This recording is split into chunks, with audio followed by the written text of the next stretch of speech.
Hey, what's good guys? This is Nightwing2303. Yes, we got a little bit of a different background right here. This is my normal recording space for my sneaker videos, but it's also just an area that I'm a little bit more comfortable in. I don't like recording in the actual room if possible. But basically, if you guys can't tell from the t-shirt right here, I am going to be talking about my thoughts on Avengers Infinity War. Everybody's been asking me about it. I watched it on Saturday. Today is Monday, and I see it again tomorrow. I wanted to wait until tomorrow until I saw it twice, but I think I'm okay to talk about it right now because I'm not giving you guys a review. I think that there are plenty of other reviewers that review movies and they do a great job at it. I don't even know what I'm talking about when I'm talking about movies. I just know what I like. So I'm gonna basically tell you guys how I feel about Avengers Infinity War. So right off the bat, yes, I was definitely excited. However, I was not quite as excited as I had been for previous Marvel films. Not because of fatigue, but just because it's like you kind of almost know what to expect at this point when you go into a Marvel movie. And what I mean by that is that you can pretty much bet that you're gonna get great story as far as comic book stories go. You're gonna have these characters that you know and love, and they're gonna be represented really, really well on the big screen. You're gonna get some really cool action set pieces, and then probably one of my favorite features is that you're gonna get some comedy. That's one of the things that I love about Marvel Comics in general, and I'm talking about the actual books, not about Marvel Studios, the film company. The real big difference I feel between Marvel and DC in terms of the overall comic landscape is the overall tone of their universes. DC is dark and gritty, which I really like. It feels a little bit more grounded, a little bit more realistic, I guess, even though none of it's real. Whereas Marvel kind of feels more fantastical, even though it is set in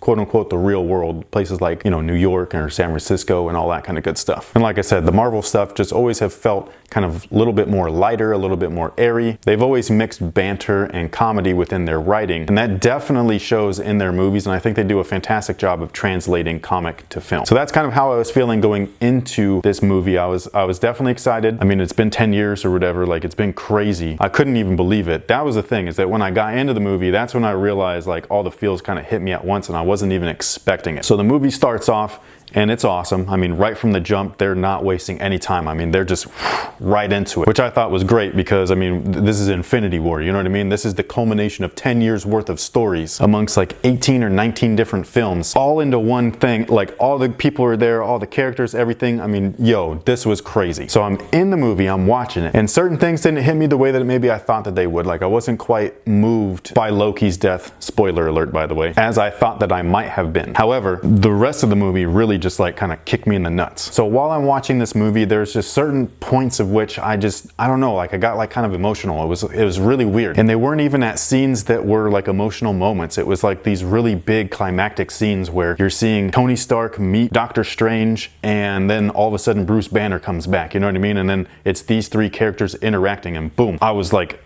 in my zone of catching the feels. It was really strange. I was just like, man, what the heck is going on with me right now? Am I, you know, going through a midlife crisis, or am I a little bit like hormonally imbalanced or something? Like I didn't know what the heck was going on in my head at that point. Fast forward to other scenes, you see Thor meet the Guardians. Again, boom, I'm hit with this weird emotion, and I'm like, what the heck? Like, what is wrong with me right now? And then it finally clicked when I saw SpiderMan and Tony and the Guardians fighting Thanos. That's when it hit me, where I was like, yo, you were watching something that you never thought would happen in your lifetime. And I feel like that is why I kept getting so weirdly emotional throughout the movie. Like I was like getting choked up because of the fact that I was watching live action interpretations of characters that I grew up with. I mean, I feel like I know these guys even though they're not even real things. They taught me the difference between right and wrong. I was an only child for a long time, and I mean, they kept me company, you know what I mean? Like they were my babysitters. On top of that, they were almost like figments of my own imagination, even though they were somebody else's figments of imagination placed on paper. So you just never thought that you would see anything like this. I remember being in like the 7th grade, and I was in art class, and I was reading a Wizards magazine. Shout out to Wizard magazine, those things are awesome. And I remember reading that they were having a lot of trouble with legal issues just trying to get a Spider-Man movie made. And they didn't even get that movie made until they sold the rights off to Sony because Marvel went bankrupt. And that was like,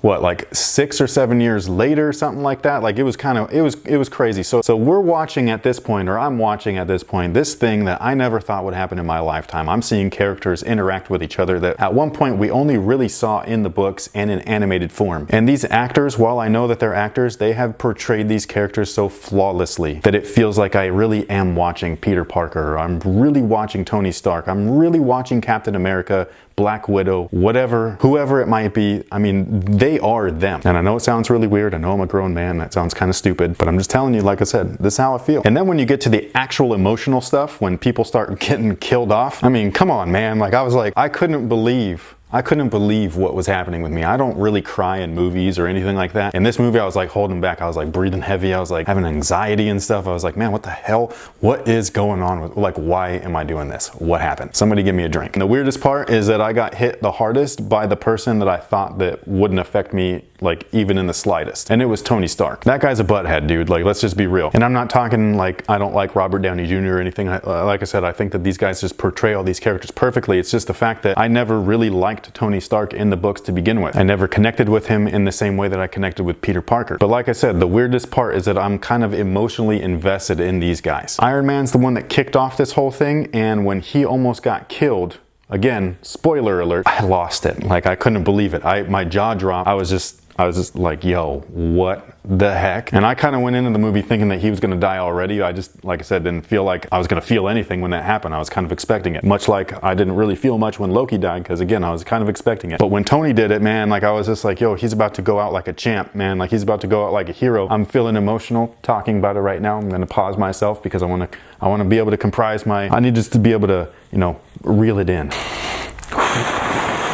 But anyways, watching him get nearly snuffed out like that was almost like watching your brother like die in your arms or something. It was just super weird. And then don't even get me started on Peter, man. We already know that he's not really dead. I mean, we already know that there's going to be a Spider-Man Homecoming 2 or whatever the heck they're going to call it. But the way that this kid, Tom Holland, played that, man, I was just like, it got me, man. It got me real hard. So I'm going through all of this weird emotional stuff throughout the movie. I'm loving what I'm seeing. I'm smiling. I'm laughing. I'm having a great time. And then all of a sudden I feel like I'm going to cry. Then the same cycle goes over and over again, and this is like 2 hours and 30 minutes of this. Then the ending of the movie happens, and it was like silence. Not just from the movie itself, but from the theater. Everybody that we were sitting there with, like, we were all like, man, what the hell just happened? It was insane, man. Like, I can't even, it was just like, I don't know. I can't explain it. Like I said, this is a real visual interpretation from comic to film. This studio has done such a fantastic job of this. You just have to give them a round of applause. You got to give them a pat on the back. You got to give them all the kudos that they deserve, because this is unheard of. To have a franchise of movies that spans across multiple different characters and their own arcs and films through 10 years, 18 films, 19 films, whatever it is, they properly interweave these storylines throughout each and every one of these different movies, just like they did through all of the, you know, X-Men, through Fantastic Four, through Avengers, and then back around again, throwing in Spider-Man when they need to, Doctor Strange, Daredevil, Hulk, whatever it is, Ghost Rider. You know how on the corner of the page, if you were ever lost, it would say like, oh, if you missed out on this, you can go back to Ghost Rider issue 3, and they actually fill you in because that book ties in with that particular moment in the story of the book that you're actually reading. They've been able to do that with a movie franchise, which is just mind-blowing. So basically what I'm trying to say is, when I was done with this movie,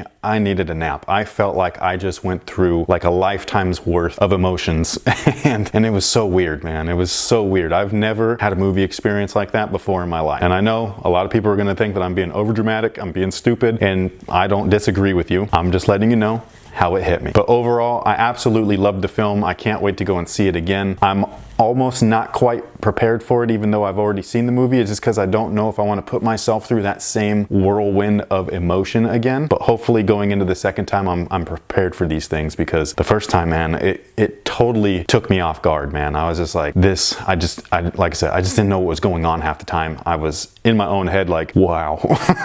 Like, again, there's a couple of things that I never thought would happen in my lifetime. Being from the Bay Area, the first thing is I never thought that I'd see the Warriors be a good team, let alone win a championship. And that's happened a couple of times now, which is kind of crazy. The second thing is this. I never thought that I would see something like this ever in my lifetime. We would expect the solo movies here or there, you know, Batman, Superman, Spider-Man, whatever. But to have them all be part of the same thing and have them interweave like this, and then to have all those characters come on into one movie, man, that was awesome, guys. That was awesome. So that pretty much sums up my thoughts on Avengers Infinity War. I thought it was a fantastic movie. I think that it's not even over yet, you know what I'm saying? There's another one, and there's other movies, and I just don't know. Like, hopefully this doesn't happen to me again, where I get so like weirdly worked up with all of this stuff, because the emotional thing, I couldn't handle it, man. I literally needed a nap. I was tired. But let me know what you guys think and how you guys felt down below in the comment section. I would love to hear from you guys. Maybe you guys are along the same line of thought as I was throughout the whole thing. Maybe you were completely opposite, where you're like, man, I don't know what the hell's going on. This movie's too sporadic. Things are jumping all over the place. Whatever it is that you feel, comment below, let me know. I'd love to hear from you guys. Thank you guys so much for watching. Thank you to the people over at Marvel, Disney, and all that stuff. You guys did a fantastic job. Kevin Feige, good job, man. You're killing it. So thank you guys so much for watching. Stay nerdy, my friends, and until next time, guys, have a good one.